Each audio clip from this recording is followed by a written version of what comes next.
I'm here to talk with you, so I hope that that's the way it works. I'm going to talk for a little while, and then we're going to have a conversation about creativity.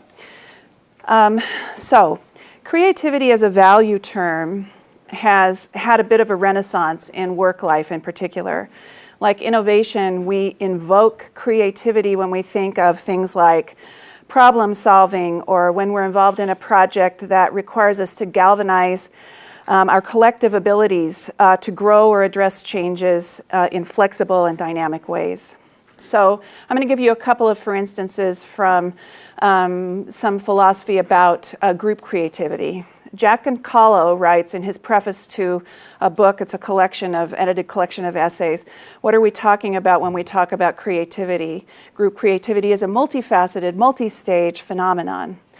So I'm going to go back. Jack Goncalves writes in his preface that creativity is increasingly understood to be, quote, an important source of competitive advantage because a single creative idea that is both novel and useful may take an organization in a profitable new direction.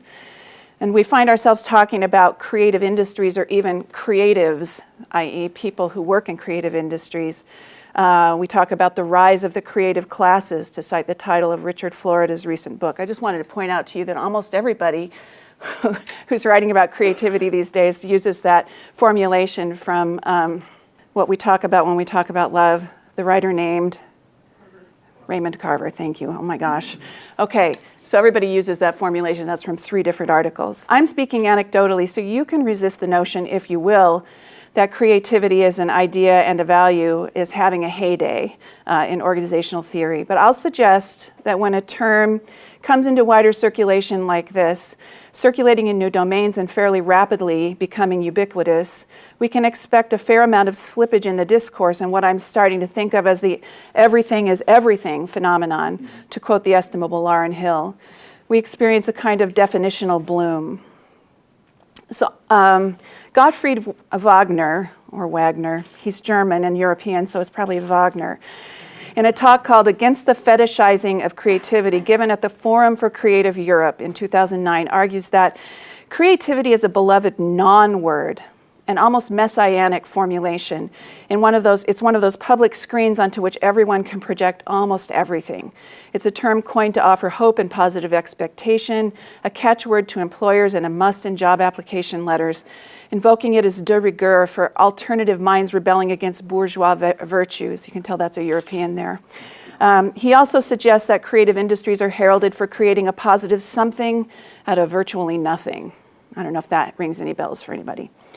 So part of my personal motive for wanting to talk about this is my own personal sense of things happening here where I work, obviously, but also in what I've observed. So lately, I've been struck by the ways we invoke, high-minded abstractions like creativity. That's an image of a high-minded abstraction.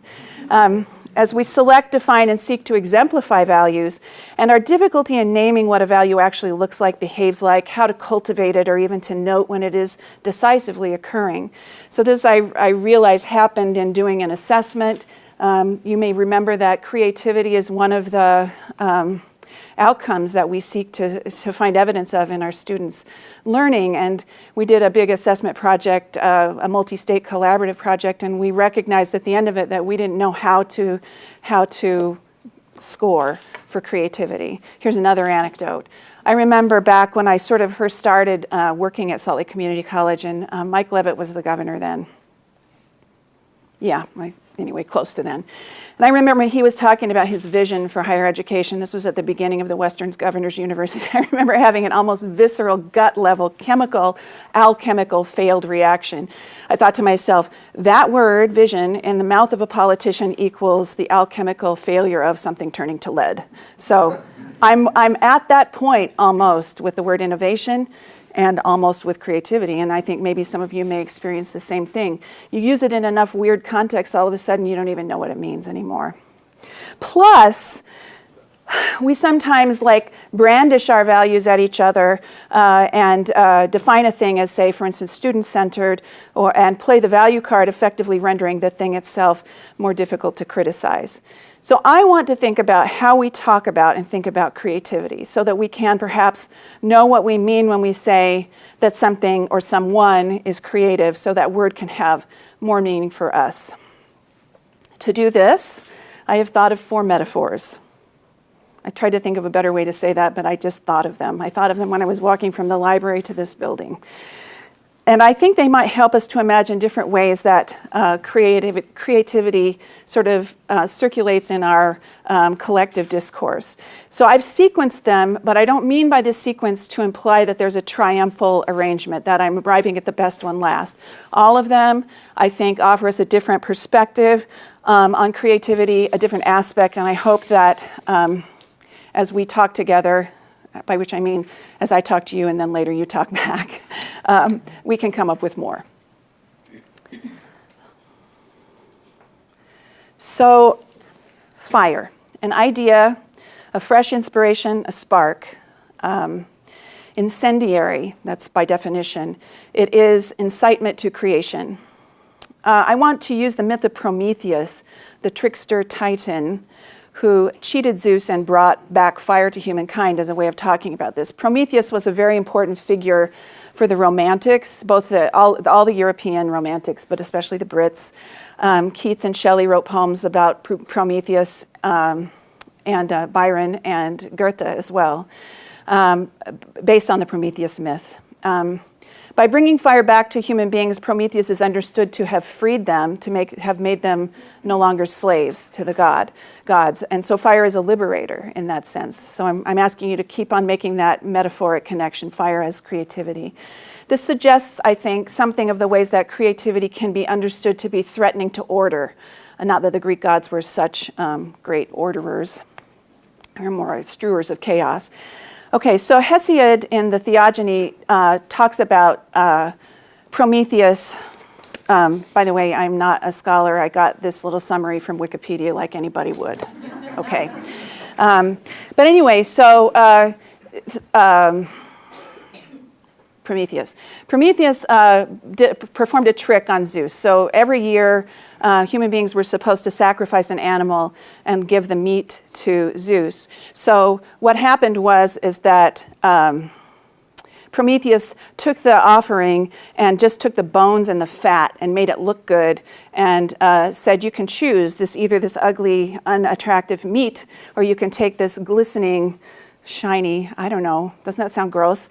Anyway, and so Zeus picked the bones and the fat because he's a dummy. And then when he realized what had happened, he was furious. Okay, and so he took fire away from mankind. It's like that classic, if the kid misbehaves in class, you punish the whole class, right? To say, look what you did.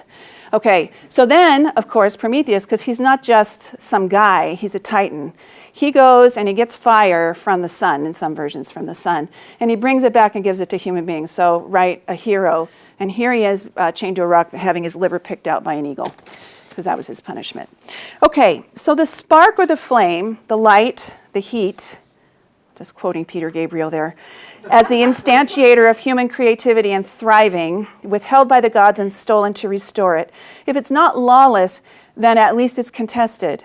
Who owns the fire, right? There's something in the metaphor of creativity as fire that suggests each time an act of creativity is undertaken, it is plucked from a slightly unwilling source or stolen, and that it is potentially dangerous. The artist, the inventor, the creator is, in the classic formulation of danger, playing with fire.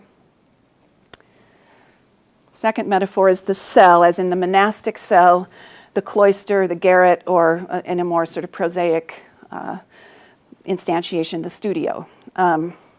Is the artist, the inventor, the creator alone and apart, or is she or he a participant in a lively social intercourse? While, of course, any human being is both alone and engaged, creativity is particularly associated with solitude, I would say, in our own mythologies of creativity. The Swedish writer Dorte Norse talks about Ingmar Bergman, who for the last 25 years of his life lived on a remote island in the Faroe Islands, where he would plan his films, write his scripts, make screenboards, and everything. He limited his activities. I love these details, and you're going to love them too. Besides working and thinking he might go for a stroll, he would only drink, wait for it, buttered skim milk. and have one cookie in the afternoon. Just one. His ailing stomach. How many of you had more than one? Okay, you're no artists if you took two. His ailing stomach couldn't take more than that. In the late afternoon or evening, he would have visitors over to go and look at a movie in his cinema, and that was his routine every day. This, by the way, was like late in his life. He lived a long life, and so it was the last 25 years. But when he was younger, he was also a wild man and did all manner of crazy. But Norton notes that for Bergman, he emphasized solitude, the artistic process that unfolded in the lonely hours. When the work happens, you have to control the creative energy that you've got. You have to discipline yourself to fulfill it. And that work only happens alone. So she goes on to note that solitude heightens artistic receptivity in a way that can be challenging and painful. And when you sit there alone and working, you get thrown back on yourself. Your life and your emotions, what you think and what you feel, are constantly being thrown back to you. And then the too much humanity feeling is even stronger. You can't run away from yourself. You can't run away from your emotions, your memory, the material you're working on. Artistic solitude is the decision to turn and face those feelings, to sit with them for long periods of time. Artists go on retreats and spend hours alone in studios and other rooms. Inventors spend time in labs, at drawing boards. Images of solitude, islands, remote locations, upper rooms, enclosures, closed doors are a key metaphor for us for creativity. The hive. Seneca has this to say about bees as exemplars of creativity. We should follow, men say, the example of the bees who flit about and cull the flowers that are suitable for producing honey and then arrange and assort in their cells all that they have brought in. These bees, as our Virgil says, pack close the flowing honey and swell their cells with nectar sweet.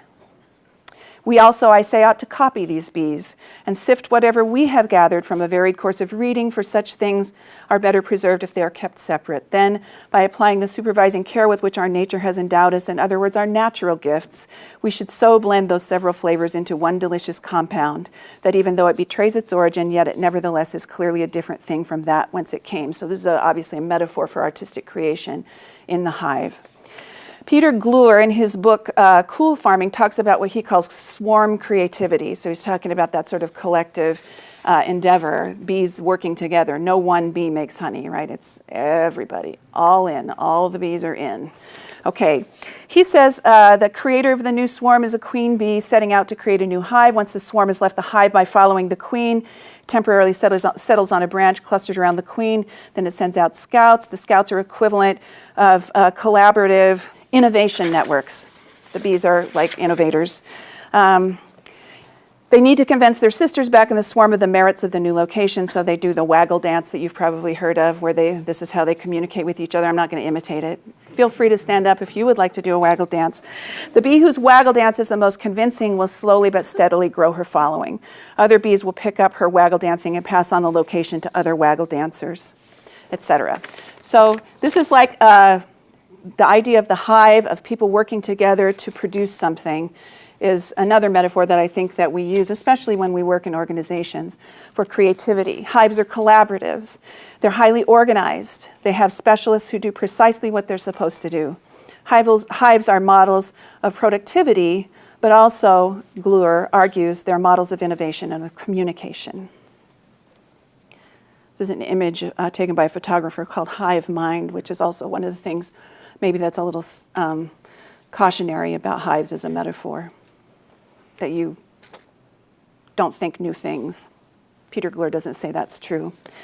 The fourth metaphor is arcades. The arcades of 19th century Paris were pedestrian passages open at either end and covered in glass and iron. Walter Benjamin, in his epic opus published posthumously, titled The Arcades Project, I think that was probably a title that was given by the people who published it at the end, but he called it Der Passigen Werke. Does anybody speak German? Okay, don't judge. So Benjamin quoted the Illustrated Guide to Paris, which said, describing the arcades, "These arcades, a recent invention of industrial luxury, are glass-roofed, marble-paneled corridors extending through whole blocks of buildings, whose owners have joined together for such enterprises. Lining both sides of the corridors, which get their light from above because of the glass roofs, are the most elegant shops, so that the arcade is a city, a world in miniature, in which customers will find everything they need." Benjamin worked on this project on and off for 13 years, from 1927 to 1940, and he never finished it, as it was published in the latter half of the 20th century in Europe, and then even later than that, translated into English. It's a collection of fragments, quotations, and commentaries. For Benjamin, these arcades were the most important architecture of the 19th century, although they were, in Christopher Rollison's words, a phenomenon of extreme cultural ambivalence. They were, on the one hand, a primordial landscape of consumption, temples of the commodity, with their seductively displayed and endlessly varied wares, binoculars and flower seeds, screws and musical scores, makeup and stuffed vipers, fur coats and revolvers. I want to go to that mall. Benjamin created for the, and he says this, he said that, and they were all obviously created for the purpose of profit. And, you know, I'm just going to be explicit about this. Benjamin was a Marxist, and so that, right, is not good. And yet, on the other hand, they had for Benjamin also a utopian dimension. The glass roofing and the insulation from the discomforts of the street created the sensation of an ideal fairy tale world, existing in parallel to the muddy and noisy world outside. And the shop windows, with their agglomerations of discrete objects, on one level represented the apotheosis of the commodity as a fetish, and yet at the same time offered the passerby images of a dream world beyond the confines of an existing society. As one of Benjamin's interpreters, Susan Buck Morse, has put it, in the arcades, the desire for pleasure becomes a form of resistance. This was a working hypothesis for Benjamin. The arcades made possible the figure of the flaneur. The arcades created a new form of spectacle, idling, window shopping, observing as an art. And this is summed up in the French verb flâner, meaning to stroll, with its derivatives flâneur and flânerie, the activity of strolling. And it became inextricably bound up with this special form of urban space. The arcade was a paradise for the race of determined flâneurs sheltered from the caprices of the weather under an all-protecting vault. Now, arcades are but one version of a public space where potentially anyone and everyone can cross paths, and where, in a utopian sense, a cross-pollination of mores, ideas, ways of being, appearances, sounds, smells, sights, objects, movement can intersect and inflect one another. So out of this, Benjamin imagined at least sometimes new worlds might be conjured. So what do these metaphors for creativity suggest? And what do we mean? More, what do we want when we invoke creativity? In an article that crossed my path yesterday as I strolled along my own virtual arcades, I'm speaking of Facebook, of course, an article from the Harvard Business Review, yes, the Harvard Business Review crossed my path. The writer Art Markman, a professor of psychology and marketing at UT Austin, says there's a fundamental tension between productivity and creativity. Managers, I want you listening. A fundamental tension between productivity and creativity, and managers won't get more of the latter, creativity, until they recognize that tension. Productivity, he argues, depends upon steady, measurable performance that is highly systematized. Creativity, on the other hand, is hard to systematize. Creativity is fundamentally about knowledge. Nearly all creative ideas involve people finding, this I'm quoting the Harvard Business Review guy, involve people finding new uses for existing knowledge, some novel configuration of old insights. Creative enterprises rarely involve steady and measurable progress. Instead, being creative involves, trying lots of different possibilities, struggling down several blind alleys before finding the right solution. Now, if we think beyond a managerial context, as I think we should, we might also say that the world we live in depends upon our understanding of and leveraging of our own creativity individually and collectively. In a piece that appeared on Open Democracy in the summer of 2014, Why Social Movements Need the Radical Imagination, Alec Kaznabish and Max Haven argue that the radical imagination is the ability to imagine the world, life, social institutions not as they are, but as they might otherwise be. It's the courage and the intelligence to recognize that the world can and should be changed. The radical imagination also represents our capacity to imagine and make common cause with the experience experiences of other people. Without the radical imagination, we are left only with the residual dreams of the powerful, and for the vast majority, they are experienced not as dreams, but as nightmares of insecurity, precarity, violence, and hopelessness. Without the radical imagination, we are lost. So according to these guys, the stakes are pretty high. We approach the radical imagination not as a thing that individuals possess in greater or lesser quantities, but as a collective process, something that groups do and do together through shared experiences, languages, stories, ideas, art, and theory. Collaborating with those around us, we create multiple, overlapping, contradictory, and coexistent imaginary landscapes, horizons of common possibility and shared understanding. These shared landscapes are shaped by and also shape the imaginations and the actions of those individuals who participate in them. The most powerful ideas were not managed into being. But the human structures of relation, the ways we organize our work and play and education and lives, can have a profound effect on the ways that these ideas are taken up, how they benefit us all, and how they don't. So I will end with a question. How can we better imagine and sustain the radical potentials in human creativity?